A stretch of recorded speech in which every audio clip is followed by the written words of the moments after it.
Halo teman-teman, kembali lagi bersama saya MPJ BTC tentunya di Teman Stacks.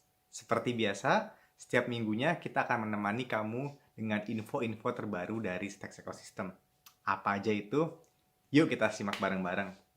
Nah, sebelumnya saya sampaikan dulu selamat tahun baru kepada teman-teman semua karena saya udah lama nih nggak nongol di Teman Stacks gitu kan. Tapi kita ucapkan selamat tahun baru buat teman-teman semua. Saya ucapkan tahun baru, semoga tahun barunya mantap deh dibanding yang tahun-tahun sebelumnya, gitu kan. Keep improving, keep be better person, better crypto Twitter, dan segalanya deh pokoknya. Oke, seperti biasa saya udah bawa info-info menarik yang teman-teman bisa simak untuk beberapa menit ke depan, yang tentunya bagus banget ya, gitu kan buat teman-teman ikutin kayak gitu. Pertama-tama, Stacks bakal ada di acaranya Binus namanya itu Dig gitu kan. Eh, yang mana kita bakal ngisi keynote speech tentang kripto dan juga teknologinya kayak gitu. Jadi teman-teman bisa colek aja ke link dari Dig ya yang ada di acaranya Binus. Kita kasih linknya di bawah ini dan bisa follow dan ikutin acaranya kalau teman-teman tertarik. Berikutnya, kita juga udah umumin di meetup.com kalau kita mau ngadain namanya Local Clarity Camp. Jadi kita Clarity Camp gitu belajar bareng Clarity Smart Contract Language, bahasa pemrograman Clarity, bareng-bareng setiap hari Sabtu pukul 3 sore kayak gitu. Penasaran kan isinya apa? Yuk nanti kita simak bareng-bareng kayak gitu. Oke, berikutnya kita mulai nih ke dagingnya nih ya. Ada banyak banget info yang udah siap saya siapin gitu ya buat teman-teman semua dari teman Stacks kayak gitu. Karena saya udah lama nih nggak nyapa teman-teman Stacks ya. Liburan kebetulan. Oke, yang pertama informasi reguler dari teman-teman semua. Kalau teman-teman lagi cari alasan nih, apa sih Stacks itu? Ngapain sih belajar Stacks gitu ya? Nih, saya kasih alasannya. Alasannya adalah teman-teman yang mau belajar Stacks itu jangan khawatir karena di Stacks there is a lot of job opportunity buat teman-teman yang lagi cari kerja. Belajar Stacks, belajar Clarity, cari kerja habis itu. Kayak gitu. Nah, buat teman-teman yang mau cari tantangan baru, cari kesempatan di dunia Web3 gitu kan, yang mana mungkin agak sulit ya. Di Stacks itu banyak banget job yang remote gitu kan. Yang mana bisa remote aja langsung kerja bareng teman-teman di sana dan bisa contribute di Web3 di build on Bitcoin kayak gitu. Nah, penasaran? Cek aja linknya di bawah ini. Kita selalu advertise ini dan kita pengen banget teman-teman di Indonesia tap in ke sini. Dan kalau ada pertanyaan langsung aja nge-telegram kita. Kita bakal balas teman-teman. Kayak gitu.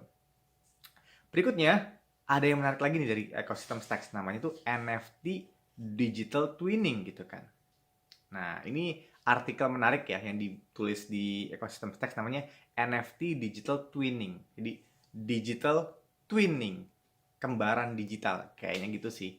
Nah, menurut artikel ini gitu kan ditulis sama Experts, NFT Digital Twins merupakan pintu masuk bagi brand luxury ke dunia Web3 gitu kan.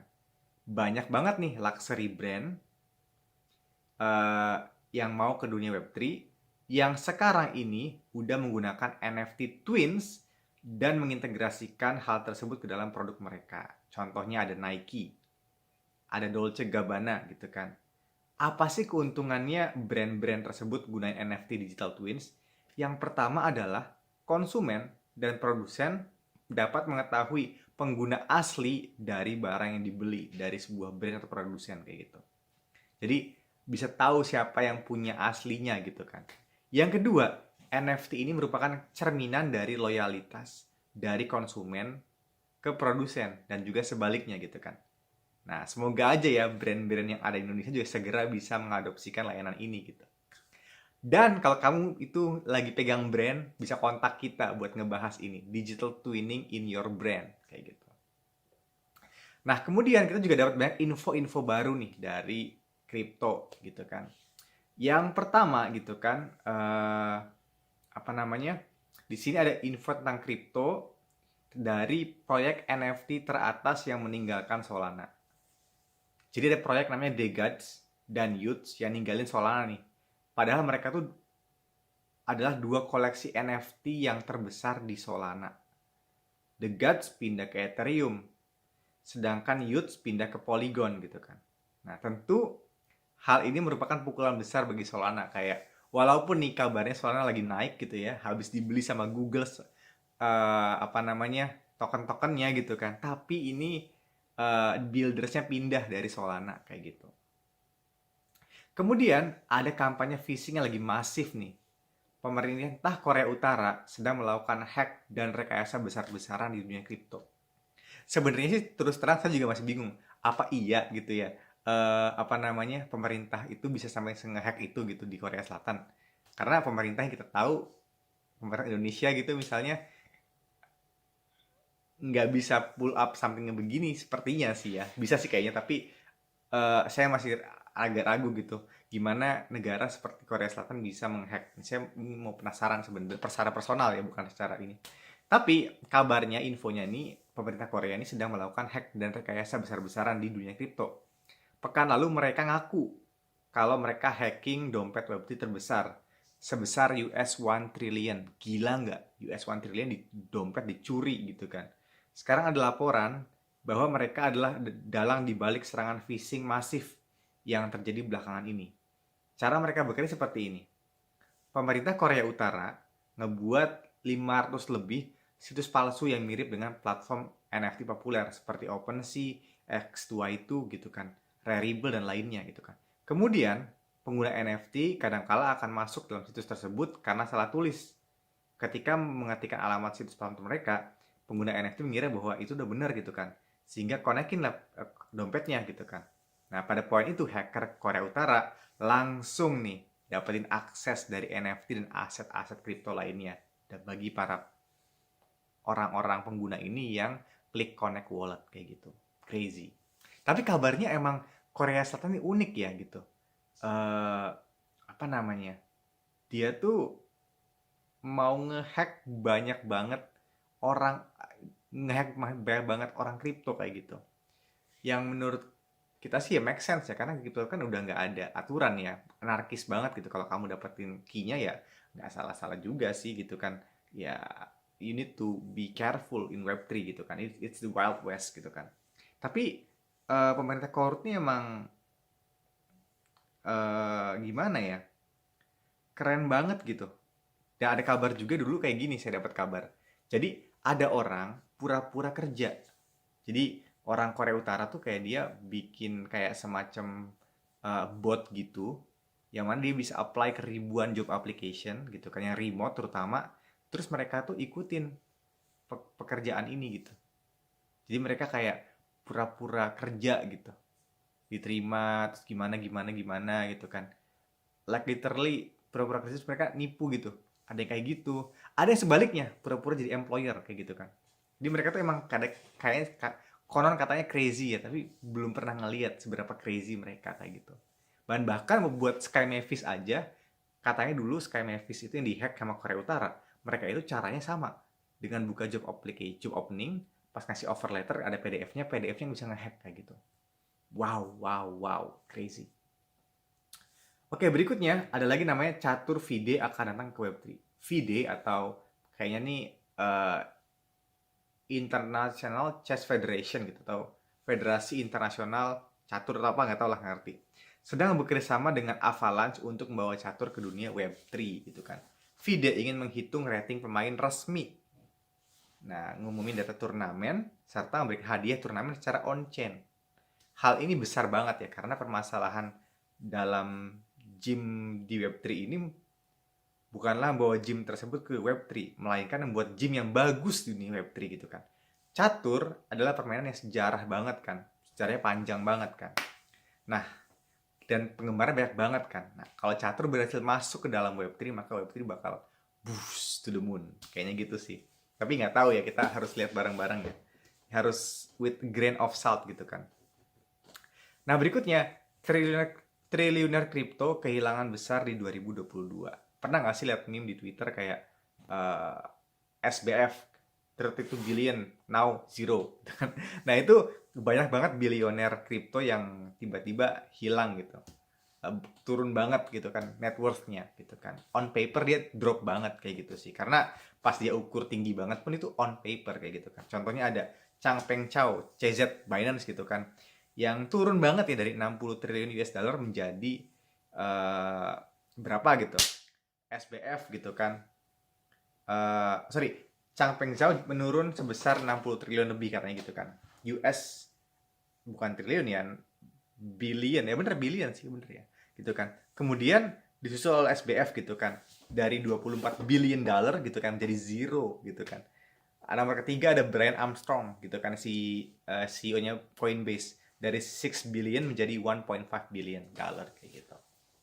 Ya it depends gitu kan, apa yang kamu gimana, apa ya, apa namanya, surat berharga apa yang mereka punya kayak gitu kan.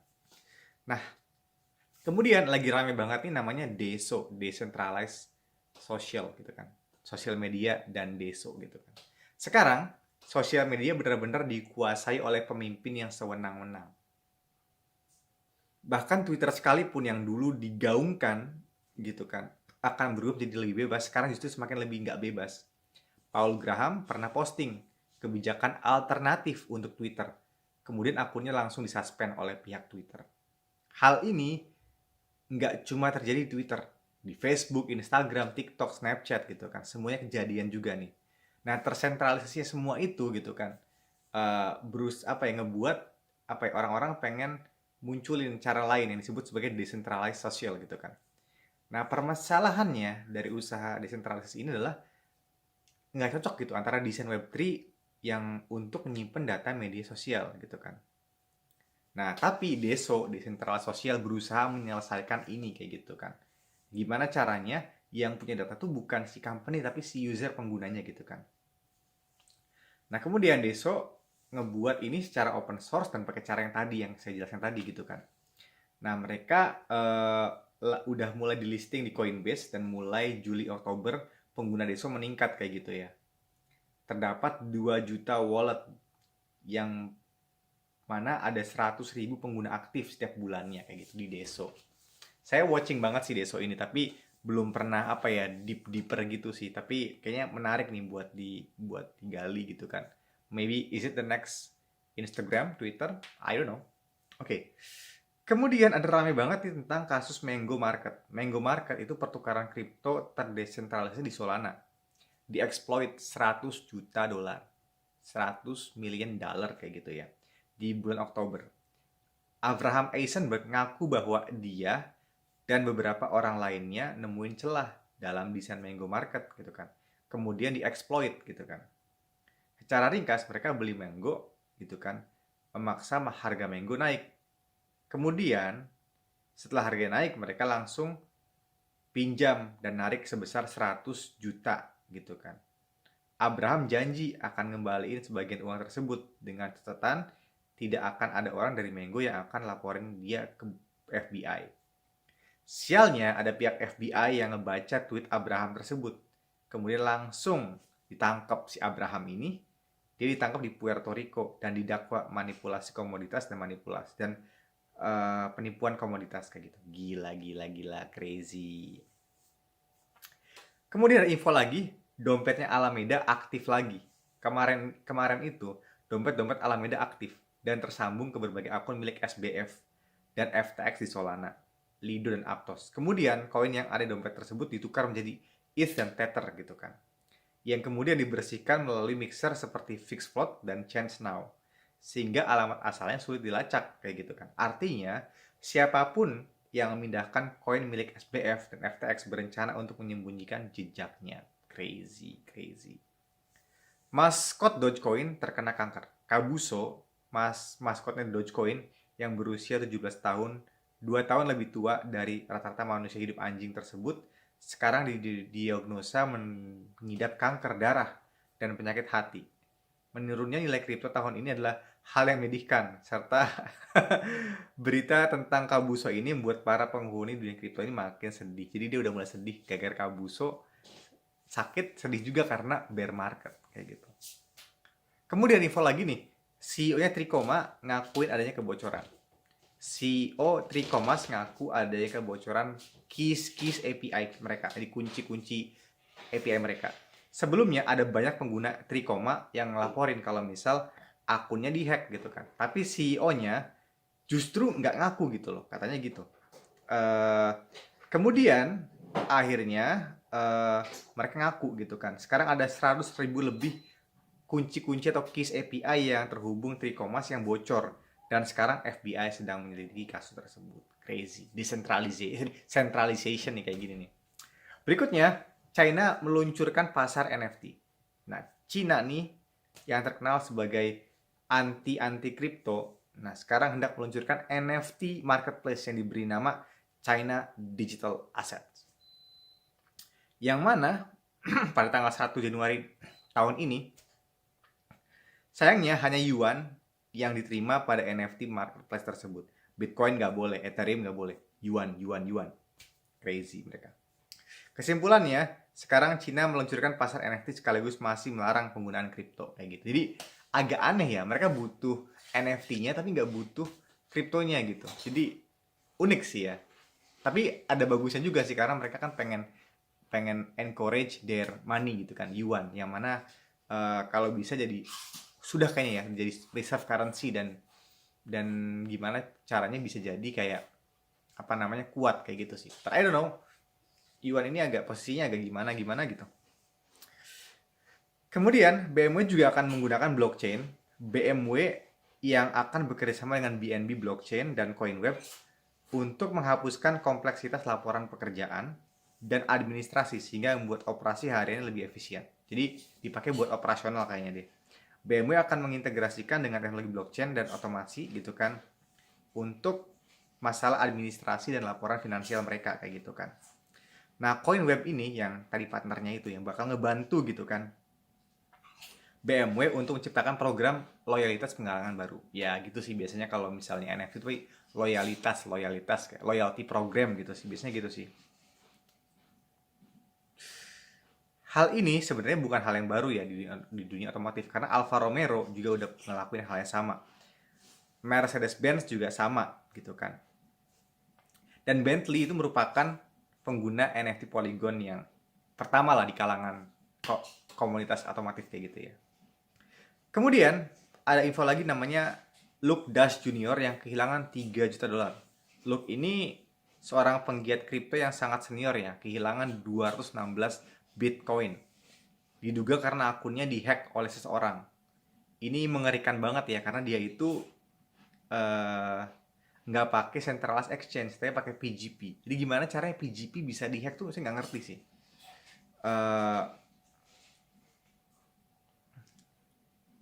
Susah banget sih. Nggak ngerti lagi sih, nggak ngerti. Kenapa PGP bisa dihack tuh saya nggak ngerti banget sih. Kemudian ada debat royalty NFT. Di tahun 2002 terjadi debat besar gitu kan, yang mana sekarang belum juga selesai, yaitu gimana caranya ngebahas apakah royalty itu ada atau enggak. Ada yang bilang kubu bilang ya royalty NFT itu nggak perlu gitu. Ada yang bilang perlu gitu kan. Dan datanya menurut dari definitif nih ya, tahun lalu ada dana sekitar US 340 juta yang terlibat hanya dari royalty NFT gitu kan. Semakin banyak royalty maka semakin makmur pencipta NFT gitu kan. Semakin sedikit royalty maka semakin banyak uang untuk para trader. Nah, perkembangan tentang topik ini tuh masih dibahas lebih lanjut ya gimana cara solusinya gitu karena ini pilihan sulit gitu kan. Kita mau reward si creators tapi at the same time kita juga pengen apa ya imbang gitu antara yang orang yang jual belinya juga kayak gitu kan. Kemudian ada lagi Cameron versus Barry gitu kan. Cameron Winklevoss gitu kan dan Gemini gitu kan men-tweet sebuah surat terbuka untuk Barry Silbert, CEO dari DCG dan Genesis. Hal ini berawal dari Genesis yang menahan penarikan karena permasalahan liquidity, sehingga Gemini harus menahan program earn-nya. Kemudian sebanyak nih 340.000 pengguna telah dikunci gitu kan, yang menyebabkan pembukuan aset kripto yang hampir $1 billion, sekitar 900 juta dolar kayak gitu kan. Cameron mengaku bahwa dia ingin dapatkan jawaban dari Genesis selama 6 bulan, 6 pekan, 6 bulan. Nah, namun belum dapat jawaban kayak gitu kan. Atas hal ini, Barry ngebalas tweet tersebut. sehingga terjadilah perang dalam Twitter, Twitter war. Akhirnya Cameron mengultimatum Barry untuk mengurusi permasalahan ini sehingga batas akhir 8 Januari 2023. Kalau enggak, bawa ke pengadilan. Ya enak sih. Kripto tuh karena masih muda kita rame sama pengadilan ya, seru banget ya. Dan yang baru lagi adalah info diskusi debat yang CoffeeZilla sama Logan Paul. Pernah denger nggak? Jadi CoffeeZilla, si orang yang suka ngebongkar-bongkar fake guru gitu-gitu, dia juga ngebongkar tentang yang apa ya, project yang allegedly, yang diduga gitu kan, scam yang dibuat sama Logan Paul gitu kan. Mereka rame banget gitu kan, perang-perang video, perang-perang tweet gitu kan. Bahkan sampai ada Logan Paul-nya ngecoba kayak ngefollow CoffeeZilla gitu kan di Patreon-nya. CoffeeZilla-nya nge-refund uangnya. Kemudian mau Logan Paul mau coba nuntut, terus CoffeeZilla-nya malah malah lebih ganas lagi gitu kan. Akhirnya mereka nggak jadi nuntut, akhirnya mereka ngaku. Ya ribet banget lah, ribet banget. Kemarin nonton aja langsung di CoffeeZilla kalau mau lihat masalahnya. Tapi buat imbang, lihat juga komen-komen dari Logan Paul-nya langsung kayak gitu. Kemudian info lagi nih, yaitu si Wire yang sedang akan tutup. Wire merupakan perusahaan pembayaran kripto besar yang udah ada sejak 2013. Tiba-tiba Giannis Giannaros, CEO-nya, ngirim email kepada karyawannya bahwa mereka berencana melikuidasi perusahaan, menghentikan pelayanan di Januari 2023. Nah, nggak ada kabarnya lebih lanjut, tapi itu kabarnya mau ditutup kayak gitu. Wire ini keren juga sih sebenarnya. Kemudian SBF ini datang ke pengadilan menghadapi 8 dakwaan yang diberikan pada dirinya gitu kan. Dari mulai penipuan, cuci uang, segala macam lah.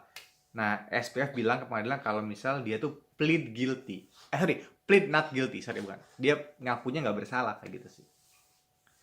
Pengadilan masang tanggal 2 Oktober 2023 sebagai tanggal pengadilan untuk SBF gitu kan. Sedangkan hingga saat ini SBF bebas dengan jaminan.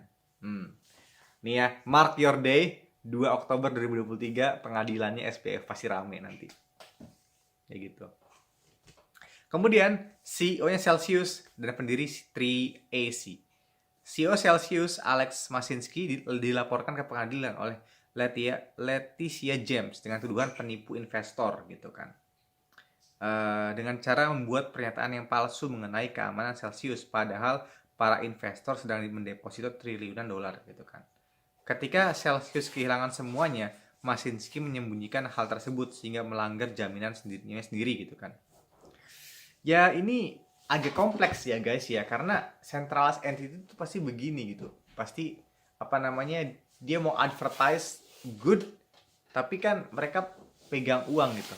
And the problem with crypto adalah gini guys, masalahnya kalau kita misalnya bank ya nyimpen uang kertas gitu, bisa disimpan di brankas gitu kan, atau mungkin bisa digimanain lah gitu kan biar aman gitu, bisa pakai legal option mungkin ya biar kayak adalah penggantinya. Nggak mungkin kan orang nyimpan uang berbox-box di gudang, nggak gitu kan. Kayaknya mungkin udah ada caranya, mekanisme banget sama central bank biar bisa nyimpan uangnya dengan efisien lah ya. Tapi kalau kripto itu kan semua digital ya, semua itu private key. Kalau private key yang salah, ke copy hilang gitu, kejebol sama orang, hilang uangnya gitu kan. Nah ini adalah menurut saya resiko banget ya, karena kalau ada centralized exchange gitu kan, dia mengelola key tidak dengan baik gitu, itu sangat crazy banget gitu sih, sangat crazy banget karena disastrous gitu. Ini lebih bahaya banget gitu kan, lebih vulnerable dibanding, menurut saya pribadi, dibanding nyimpan uang di brankas, karena vulnerability itu bukan cuma physical tapi digital kayak gitu sih menurut saya gitu kan. Oke, jadi ya kalau misalnya Binance atau Celsius dia punya masalah dituduh kayak gitu, ini juga bakal jadi peringatan juga buat berikutnya gitu kan, buat exchanges berikutnya kan, gimana caranya mereka bisa mengamankan semua hal itu, karena namanya jagain kripto di jaringan blockchain itu berbahaya banget ya, karena yang ngebug itu bisa aja jaringan blockchainnya gitu, bisa jadi gitu kan, yang ngebug bisa aja softwarenya, bisa aja dihack, bisa aja salah mismanagement jadi kehack kayak gitu. Anyway, a lot of things kayak gitu kan. Berikutnya ada lagi Bank Silvergate. yang akan menjadi korban dari kekacauan FTX berikutnya. Ketika FTX sedang hancur, ada beberapa investor yang narik 1.8 triliun dari Silvergate. Kemudian Silvergate menjual hutangnya untuk menutupi dana tersebut. Nah, dan kehilangan US 700 juta. Nilai tersebut lebih tinggi daripada keuntungan total bank itu. Tahun 2013, akhirnya Silvergate mem-PHK 200 karyawan. Silvergate sebenarnya adalah bank yang digunakan FTX untuk mentransfer uangnya ke Alameda. Sehingga Silvergate juga sedang menghadapi tuntutan di pengadilan atas hal tersebut. Jadi, collapse-nya FTX ada beberapa second order, third order effect kayak gitu. Jadi kayak akibatnya itu banyak sampai ke bank-banknya pun kena kayak gitu ya.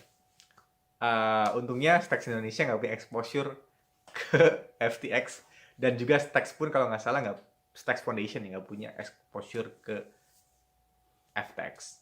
Termasuk kayaknya Hero juga sih nggak punya kesana. Tapi double check. Oke, menurut saya ini hal yang menarik banget ya di beberapa minggu ini, karena selain ada bahasan kripto gitu kan, di kripto Twitter lagi banyak migrasi besar developers Web3 pindah ke developers AI karena lagi rame banget ChatGPT.